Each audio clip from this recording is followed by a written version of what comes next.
बिहार में विपक्षी दलों के महागठबंधन ने आरजेडी नेता तेजस्वी यादव को अपना मुख्यमंत्री पद का चेहरा घोषित कर दिया है। इसके बाद बिहार का पूरा चुनाव नीतीश कुमार बनाम तेजस्वी यादव के मुद्दे पर केंद्रित हो गया है। अब जनता के सामने स्पष्ट विकल्प होगा कि वह लगभग 20 वर्षों से बिहार में विकास और सुशासन का चेहरा बनकर उभरे नीतीश कुमार को चुनते हैं या नीतीश की तुलना में बेहद युवा चेहरे तेजस्वी यादव उसकी पसंद बनते हैं। भाजपा ने आरोप लगाया कि तेजस्वी यादव अपने पिता लालू यादव की भ्रष्टाचार वाली राजनीति की विरासत संभालते हुए आगे बढ़ रहे हैं और अभी भी आईआरसीटीसी घोटाले के प्रमुख आरोपी हैं। पार्टी ने दावा किया कि बिहार की जनता तेजस्वी यादव को मुख्यमंत्री के तौर पर कभी स्वीकार नहीं करेगी। बता दें कि तेजस्वी यादव राजद के युवा चेहरा है। पिछले विधानसभा चुनाव में उन्होंने लगभग अकेले दम पर पूरा चुनाव प्रचार किया और राजद को सबसे बड़ी पार्टी के रूप में सफलता दिलाई। उनकी राजनीतिक रैलियों में उमड़ी युवाओं की भीड़ उनकी लोकप्रियता का बड़ा पैमाना बन गई। उनकी छवि के सहारे ही कांग्रेस सहित तमाम विपक्षी दलों ने भी पिछले चुनाव में अच्छी सफलता हासिल की। पिछली बार राजद गठबंधन सरकार बनाने से भले ही चूक गया, लेकिन तेजस्वी यादव ने यह एहसास करा दिया था कि वे एक बड़े नेता के तौर पर स्थापित होने की कुवत रखते हैं। लेकिन इस चुनाव में तेजस्वी यादव का नीतीश कुमार से मुकाबला कुछ बदली हुई परिस्थितियों में होने जा रहा है। चंद दिनों पहले ही दिल्ली की एक अदालत ने उन्हें आईआरसीटीसी घोटाले में प्रमुख आरोपी माना है।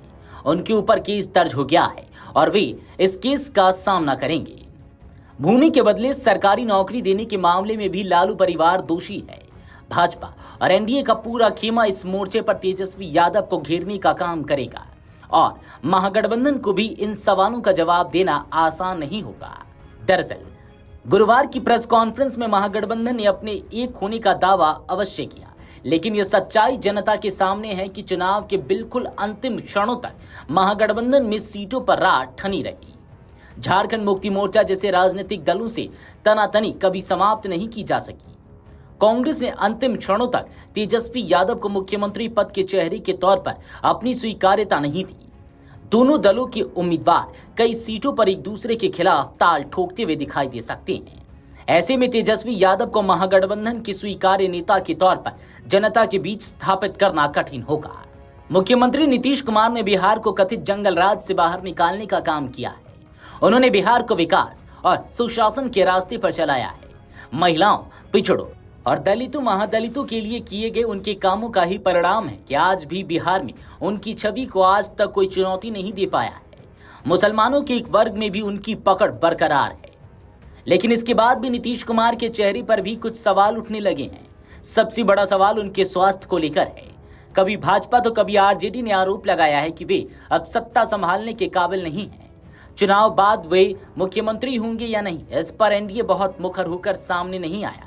हालांकि नीतीश के चेहरे पर सवाल खड़े होने के बाद उपेंद्र कुशवाहा और चिराग पासवान ने खुलकर उन्हें एनडीए का सीएम उम्मीदवार बताकर इस विवाद को शांत करने की कोशिश की।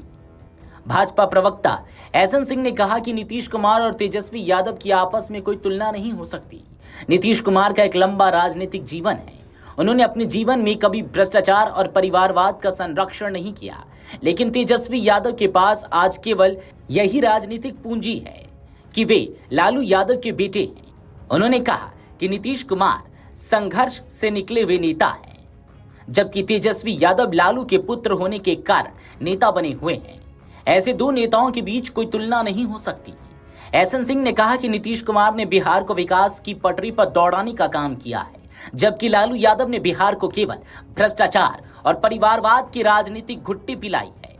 उन्होंने कहा कि तेजस्वी यादव इस समय भी आईआरसीटीसी घोटाले के प्रमुख आरोपी हैं। उन्होंने कहा कि बिहार की जनता ऐसे व्यक्ति को कभी अपना नेता नहीं बनाएगी जिसके कुछ ही दिन बाद जेल जाने की संभावना हो। इसके पहले पटना में महागठबंधन की प्रेस कॉन्फ्रेंस में सभी विपक्षी दलों ने एकता का राग अलापा। वाम दलों के नेता दीपेंद्र भट्टाचार्य और वीआईपी पार्टी के नेता मुकेश सहनी सहित सभी नेताओं ने एकजुट रहते हुए चुनाव लड़ने की बात कही। विपक्षी दलों के नेताओं ने दावा किया कि वे एक रहते हुए चुनाव लड़ने और जीत हासिल करेंगे। वीआईपी नेता मुकेश सहनी को उप मुख्यमंत्री पद का उम्मीदवार बताकर गहलोत ने दूसरे वर्गों की भावनाओं को भी संतुष्ट करने की कोशिश की। कोई विवाद न रहे, इसे देखते हुए बाद में और उप मुख्यमंत्री बनाने की बात भी कह दी। इससे अब कोई विवाद उठने से रोका जा सकेगा। महागठबंधन के खेवनहार बनकर पटना पहुंचे कांग्रेस नेता अशोक गहलोत ने कहा कि इस समय देश के हालात बेहद चिंताजनक है। उन्होंने कहा कि इस समय देश का लोकतंत्र खतरे में है और केवल विपक्ष पर झूठे आरोप लगाकर राजनीति की जा रही है। उन्होंने कहा कि इन परिस्थितियों में कांग्रेस ने तेजस्वी यादव को बिहार विधानसभा चुनाव में मुख्यमंत्री के चेहरे के रूप में आगे बढ़ाने का निर्णय किया है। Video desk Amar Ujala. अगर आप ये वीडियो YouTube पर देख रहे हैं तो हमारे चैनल को सब्सक्राइब कर बेल आइकन दबाएं और Facebook पर देख रहे हैं तो हमारे पेज को लाइक करें।